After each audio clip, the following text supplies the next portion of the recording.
Okay, Subnautica 2 has hit early access, and so this is a great time to start playing a new game, recording it for background video, and to celebrate my return to Marley's Mutterings, I'm gonna talk about gaming, what it means to me, Subnautica 2 specifically, and then more broadly with gaming and ADHD and gamification theory. So I hope this will make AJ happy since she said I should get back into the Mutterings, and we all know that I just live to make AJ happy. Yay! So let's just get on with it, shall we? So yeah, just to really quickly to start with, I just want to talk about what gaming means to me. So, I'm not a professional expert or even a good gamer. I'm a casual gamer. I do it for fun, I do it for mental downtime, I do it for relaxation. So it's escapism for me. It lets my brain have some downtime and work away from all real world stress and, lets me work on plans and problem solving and tasks that have no actual real world impact.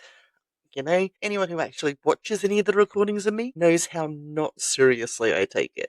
I mean, I bumble around vaguely figuring things out, and the only time I really care about deaths is if the run back is going to take me a really long time. And then I generally do tend to sit here and think, was there anything actually in my inventory that I care about losing that I can't just pick up if I ever stumble across that side again? So, I'm not in it to be the best. Don't play multiplayer online games anymore. The rise of trolls and assholes who, take it way too seriously, or their biggest fun is actually upsetting other people just for the lols. It was no longer like a social fun downtime, and it was more of an emotional minefield. And this is my fun time. I ain't got no space for feeding the energy of people who like to get online and anonymously upset people for kicks. So yeah, used to play WoW and stuff. I don't think I'll ever go back to it. I did have some good times there, but just as I've gotten older, my rejection sensitivity has gotten worse. So of course, start recording things for YouTube where the trolls can come to the comments. Makes total sense. Absolutely. But yeah, that's what gaming is for me. If you want to be proud of the fact that you spent hours becoming the best Call of Duty player of all time, more power to you. That's what you want to do. Cool. But I'm not going to get involved in any gamergate about what constitutes a real video game and who's a real gamer. A video game is a game. Okay? Mario is a game. Candy Crush is a game. Just because you don't think that's a valid game doesn't mean it's not still a game. So I'm not going to get tied up in all that shit. So, yeah, let's just move on from that because Marley always has rants in her, and obviously her feelings about gatekeeping anything sends her wild, so I'm not gonna fixate on that. We'll just move on. Yeah. Subnautica 2. Hey. It's here. It's finally here. Early access, so it's not full content. There are areas that aren't fully developed yet, but that's okay with me. I don't mind getting on board with early access. Have no problems paying for early release. Have actually been into an argument with one of my sisters about it because apparently paying for something early access that may never be a full release is stupid and wrong, and I don't know. I get as much fun out of it. So yeah, Subnautica 2, it's described as a survival adventure game with an emphasis on exploration and crafting and base building. It seems so far to be very similar to Subnautica 1 and Subnautica Below Zero. So yeah, I sort of classify it as open world survival adventure. It's very much lean on this is what you should do. You just sort of get plopped down. Here you are. Figure it out. So there's no tutorial saying this is that scanner tool. Go find this next. Go find that next. You just sort of stumble and bumble across things in your own time, which very much fits in with the Marley gaming theme. So it's set on like Subnautica 2 specifically is set on a new alien ocean world. All the Subnauticas are set on ocean worlds, very little in the way of actual dry land. So yeah, if the whole underwater thing freaks you out, maybe not the game for you, but maybe just watching these videos of this game made you go away anyway. Yeah. Subnautica 1 was also set on an alien planet. I believe it was called some numbers and stuff. What was it? 4546B. That was it. Your spaceship had crashed on the planet and then exploded, and you were in a life pod. You were the only person left on it. Big difference between Subnautica and Subnautica Below Zero and Subnautica 2. Subnautica 2 has a multiplayer feature. The first two were purely single player. As far as gameplay is concerned, it definitely seems to be some improvements. But it's very much still the same thing. So it's resource gathering, crafting tools, getting things to get new blueprints to be able to craft, building underwater bases, that sort of thing. So yeah, I think my biggest call out so far that I've noticed is the inventory. So as you progress, you can find biobeds, and when you access them, it increases your endurance and your inventory expands. So inventory is becoming a little bit bigger than I think I'm used to. But it has been a while since I played Subnautica 1 and really paid attention to it, so maybe it was about that same. I couldn't guarantee that. The crafting, so the big win here for me, because it always bugs me, is you don't have to have the ingredients for the recipe that you need in your inventory anymore. So as long as it's in a storage somewhere in the base nearby, you can still craft it without having to run and find which chest, locker, or whatever they were called, which one it's in. So that to me was a win. And the actual base format is actually better too. So in Subnautica 1, it was very modular. So here's a room, and then you put a corridor to it, then you have to build another room.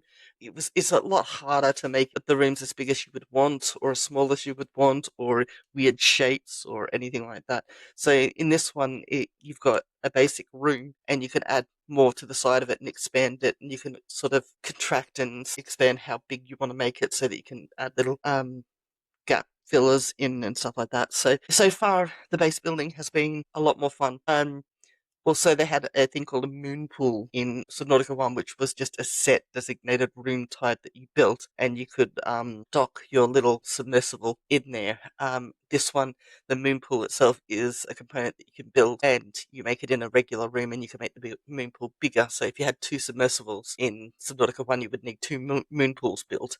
In this one, you just expand the moon pool and put another dock ramp, I guess, whatever, there for you to have both of them just parked side by side in the same room. So I find that quite cool. And the other new thing here is that you're a reprint. So I guess what that means is they print a body and download your personality and humanity or brain or whatever into that body. So they've sort of made an explanation for why when you die you just revive. So that's kind of cool.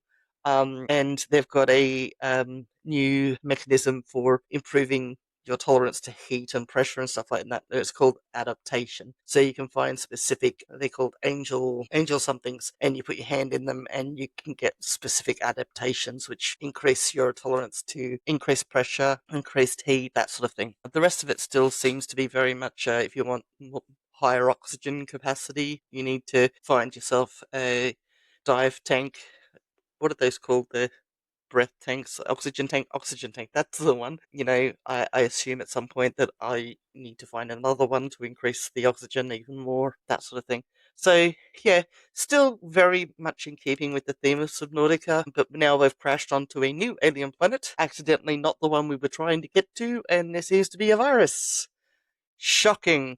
They've never done that before in Subnautica. So, yeah, so far, enjoying it. The visuals are quite pretty. Um, the biomes seem to be all right.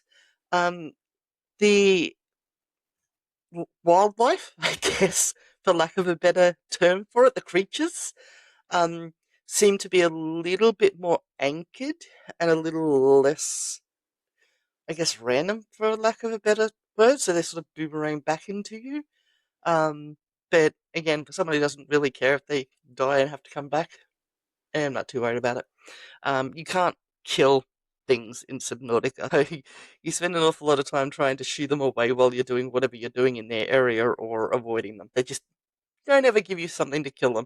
You can catch the little fishies and cook them and eat them, but the bigger ones, nah, can't kill them. So that's Subnautica 2 in a nutshell. I guess I might report back later when I played some more, but yeah, again, this was never a gaming channel, so I don't anticipate doing regular episodes where I discuss specific games or anything. Okay, so let's move on to the impacts of video games on people with ADHD. Now, you may be forgiven for thinking that I'm obsessed with ADHD, but the fact is that I'm a later diagnosed, middle-aged woman trying to figure my life out. And because I've got that diagnosis, it's clicked a lot of things into place. It's helped me deal with a lot of other things, but it also means that I now filter almost everything that involves like how it will impact my life through the filter of what does this mean for how my brain functions. So yes, mildly obsessed, but kind of gotta be. Besides, there are plenty of things out there about just gaming in general, and as said before, I'm not an expert gamer, so I'm not the person to talk about that stuff. So the most recent data suggests that 3.4% of the Australian population has a diagnosis of ADHD. Now that's specifically diagnosed. There's probably more out there that don't. It's lower than the world estimated percentage of the population, which is 5%. On top of that, there is something called gaming disorder, and about 1 to 3% of the population has been diagnosed with that. And of those, 30 to 50% of the people who have been diagnosed with it also have a diagnosis of ADHD. So you could probably be forgiven for thinking video games are a bad thing for people with ADHD. Those percentages sort of suggest that you know, the higher end of percentages of people with a diagnosis also have a gaming disorder problem. Not entirely true. There are positives, there are negatives, and there are a way to balance it. So, let's start with the good stuff. Because, yay, good stuff. Some of the positive effects of video games on ADHD is one, right off the bat, some research has shown that video games can increase focus and engagement in adults with ADHD. Some actually suggest things like action games can improve selective attention and the ability to focus on relevant stimuli while ignoring distractions, which is something that we do struggle with. It's very, very hard to focus in on a specific thing and ignore that high-pitched noise and that switching and that, oh, hear that trip. Oh, and there's a shiny thing over there. Games can be used as tools to help develop and learn how to increase your focus and engaging with a specific thing. Downside of that is some of them do it just by the dopamine hits. So you'd probably have to simulate that somehow in more common day-to-day boring repetitive tasks. There are ways, but that's for later. Another thing is that there's a suggestion that it can help improve executive functioning. So some video games, all of this is some, like not all games. Selection is key. Knowing the person who's involved is key. You've got to pick the right games that will actually engage them and be enjoyable to them. So some video games can also help enhance executive functioning skills. So problem solving and multitasking. Games that require strategic thinking or you know, pre-planning can help adults with ADHD better develop organizational skills, not to mention prioritization. So, games like StarCraft, pretty good for that. There was a survey that was done by ADDA, which is the Attention Deficit Disorder Association, that found that many adults with ADHD use gaming as a way to practice decision making under pressure. And that kind of makes sense because like we struggle with that, and games have again no major real world impact, so you can fail without it really hurting you, except the time lost. But we're time blind anyway, so we've got time to throw away. It's fine. Another area that can really, really help in is social connection. Online multiplayer games help provide a platform for social interaction, which it can be something that we struggle with, especially in face-to-face social settings. Whereas, like gaming, it actually helps with communication, coordination, social banter. But if you embarrass yourself too much, you can always just close off and go, or make an excuse of, sorry guys, mum's bothering me to come eat dinner. Yeah, make some stupid excuse and run away and hide in your room and then dwell on the embarrassment for a while. But it's not going to impact your job. It's not after work drinks, that sort of thing. So, there's a few things to be had there. One of the big ones, if you manage your gaming right, is that it can actually help with your emotional regulation issues. So it's a nice way to focus your brain out, let go of things, zoom in and distract it with the pretty dopamine hits that will help you de-stress without adding additional stress because you went shopping and spent all your bank account. Not that I've ever done that. That has never happened to me. No, I do not shop for dopamine. Yeah, but you can also get anger out in healthy ways by, going and shooting a whole bunch of critters that just needed to because you're in a bad mood and want to kill something. Again, low to no impact on your real life, but a great way to sort of get rid of some emotional buildup or just rest your brain. Meditation doesn't work for me. I don't know if that's normal for all people with ADHD, but for me, sitting there and breathe in, breathe out, listen to the relaxing music, just doesn't work for me.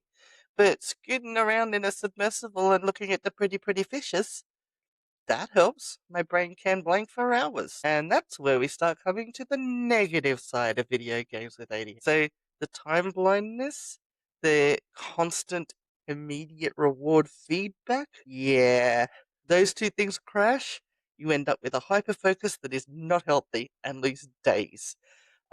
Speaking from experience, days. So it can be quite addictive. Especially for people like us who have that need for the dopamine. Part of why we're quite susceptible to gaming addiction. Our impulsivity gets us in there, and then the instant gratification keeps us in there. Uh, Escapism and avoidance, because again, we burn out really easy and we don't regulate stress very well. We will go into avoidance mode, go into the happy place that's going to keep giving us the happy chemicals in our brain, and it'll increase our procrastination and stress levels, which ends up in a feedback loop. The stress goes up, I need to play a game to de stress. The stress goes up, I need to play the game to de stress. Not great. Also, that obviously starts disrupting your daily routines and sleep patterns and relationships. For adults with ADHD, this can really worsen our overall quality of life.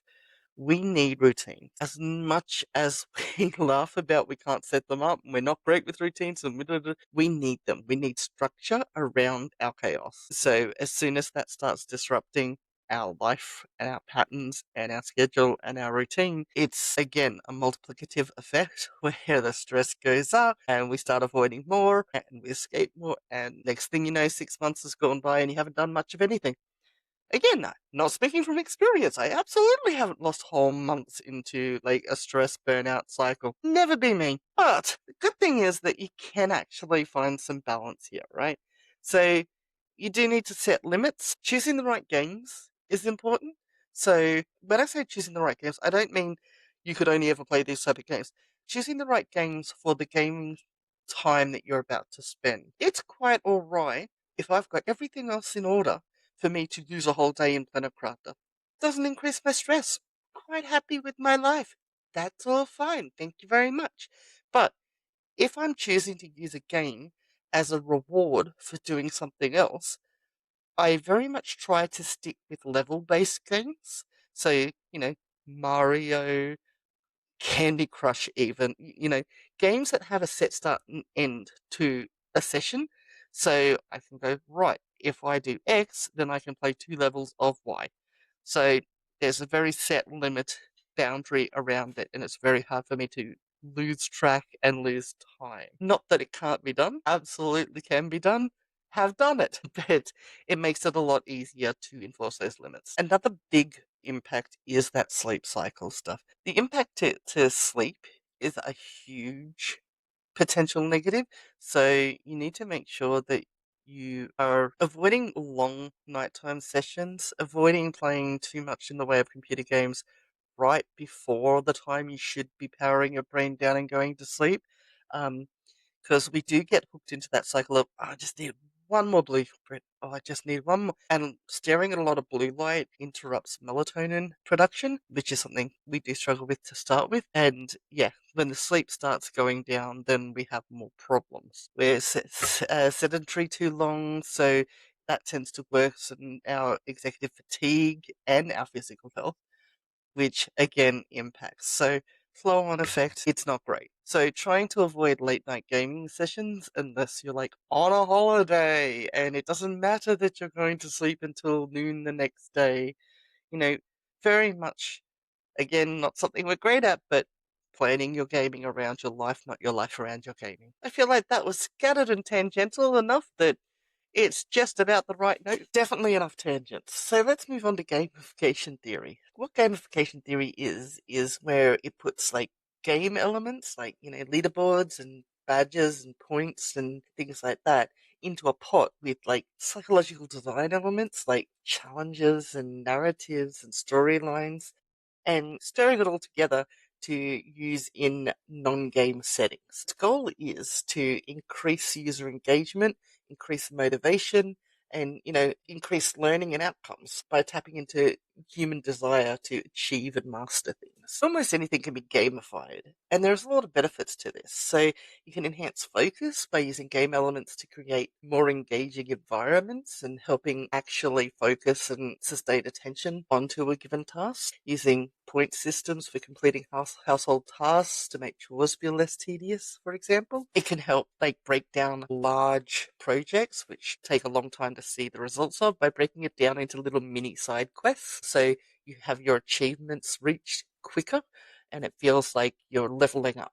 Having rewards or challenges to provide some instant gratification can help, boost motivation.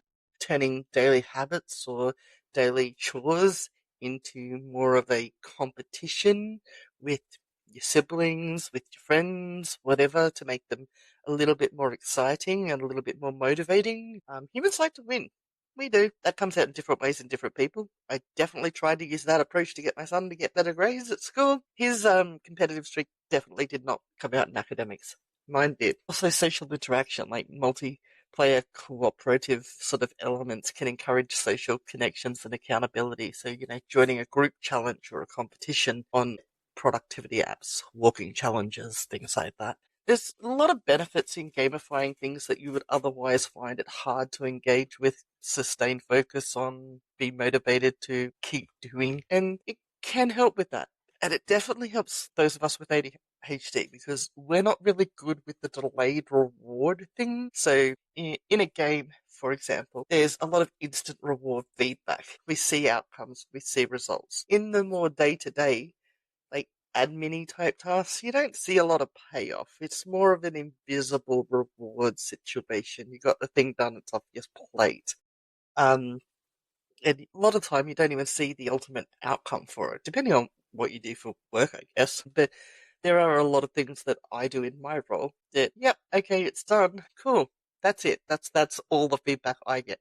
But for the people who are receiving the things that I've just completed, it actually levels up their experience. It makes their life easier. They've got new guides to follow to do their jobs, etc. You see it in things like apps and tools that have been developed. So AJ and I have talked about Subnautoca, which helps to track habits and goal setting and try and help you actually motivate to change your habits. I found that one good for a while, but then it was just a repetitive, log in, mark the thing as done, level up the thing, and get some damage on a monster. It was fairly shallow gamification. I think that's why I've kind of lost interest. AJ should probably, pull my Shaker chain and get me back on track with that one. There are a lot of walking apps out there, like Pokemon, where you level up a monster and hatch eggs and things. Pokemon Go is a pretty good example, I think, in my opinion, of gamification done well.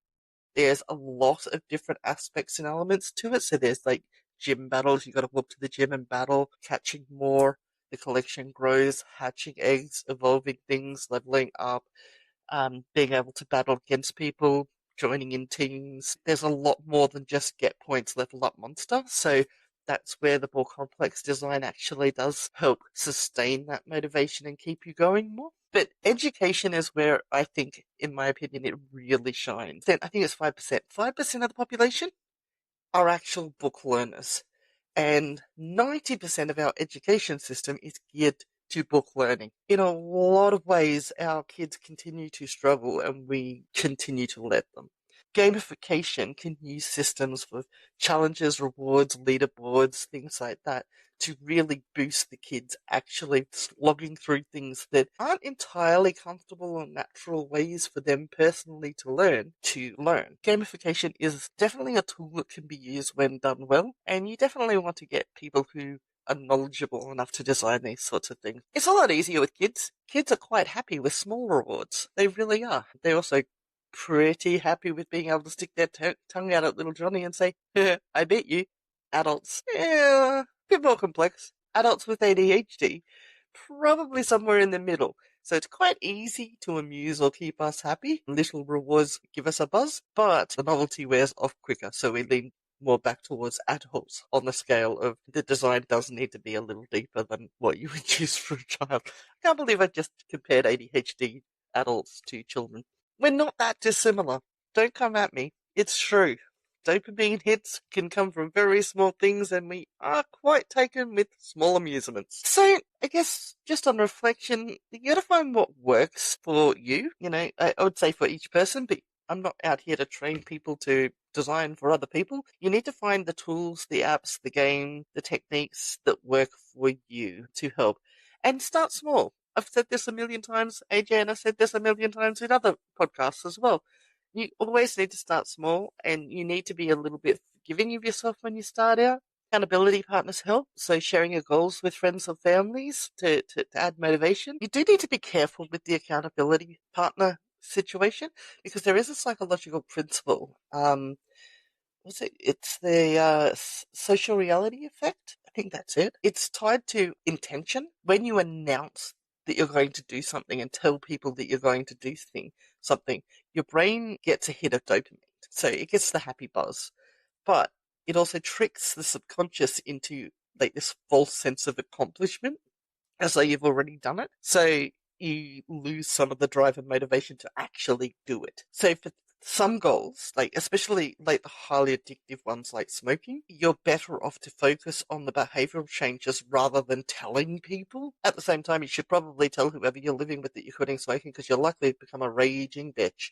Just give them some heads up that they might get yelled at. Not that I would know. That's never happened. Honest. Basically, gamification can help transform everyday tasks into, exciting little mini adventures to keep you engaged, motivated, and actually accomplishing things. So yeah, I guess that kind of wraps up. I think I've said everything I really need to say about Subnautica, my personal experiences with gaming, video games and ADHD, gamification theory. If you want to know more, there are plenty of resources out there with people who have actually studied this stuff, not just people who have read about it and find it interesting. Feel free to do some searching, try to read reputable sources. I might put some links in the description so that you can start your journey. But, feel free to comment below what games you enjoy, what things that you find motivating, any really good app recommendations you have for, increasing your steps or changing habits. And I will see you next time. Bye!